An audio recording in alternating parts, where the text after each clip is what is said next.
Hello everyone, আশা করি ভালো আছেন। আজকে আমরা এই ভিডিওতে এসকিউএল কি এবং এসকিউএল ডাটাবেস স্ট্রাকচার কেমন হয় সেটা নিয়ে আলোচনা করব। সো আমরা প্রথমেই দেখব এসকিউএল কি। সো এসকিউএল একটি প্রোগ্রামিং ল্যাঙ্গুয়েজ যার মাধ্যমে আমরা কিছু কোয়েরি লিখে সেটা ডাটাবেস ম্যানেজমেন্ট সিস্টেমের থ্রুতে ডাটাবেস অ্যাক্সেস করি এবং আমাদের প্রয়োজনীয় ডাটা রিট্রিভ করি অথবা নতুন ডাটা ক্রিয়েট করি, ডাটা আপডেট করি অথবা ডাটা ডিলিট করি। সো এসকিউএল এর থ্রুতে আমরা ডাটা ক্রিয়েট, রিড, আপডেট এবং ডিলিট অপারেশন পারফর্ম করতে পারি।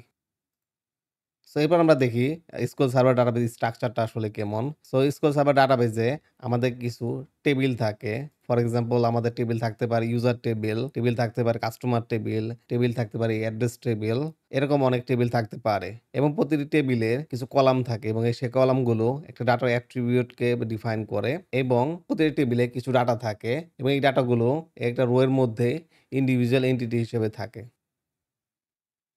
এখন যদি আমরা একটা উদাহরণের মাধ্যমে দেখি, এখানে আমরা দেখতে পারবো যে এখানে একটি কাস্টমার টেবিল আছে। এই কাস্টমার টেবিলে যদি আমরা দেখি, এখানে দেখা যাবে যে এখানে কয়েকটি কলাম আছে। তার মধ্যে একটি customer ID, first name, last name, company name, email address এবং ফোন নাম্বার। সো এই টেবিলে প্রতিটি কলাম ডাটা অ্যাট্রিবিউট ডিফাইন করে এবং আমরা যদি দেখি এখানে প্রতিটা রোতে একটা করে কাস্টমারের ইনফরমেশন দেয়া আছে। অর্থাৎ প্রতিটি রো একটা সিঙ্গেল এন্টিটিকে পয়েন্ট করতেছে এবং ওই রো এর প্রতিটি কলামে যদি আমরা দেখি সেই ডাটার স্পেসিফিক ইনফরমেশন গুলা সেটা আছে। এখানে যদি আমরা দেখি আমাদের ফার্স্ট রো এর customer ID 1, first name Orlando, last name G এবং কোম্পানির name, A bike store and email address এবং ফোন নাম্বার দেয়া আছে। সো এভাবেই একটি রিলেশনাল ডাটাবেজের টেবিলে কলাম এবং রো এর মাধ্যমে আমরা ডাটাগুলো খুব সহজে অর্গানাইজ করে রাখতে পারি এবং প্রতিটি কলাম একটি স্পেসিফিক টাইপের ডাটাকে হোল্ড করে।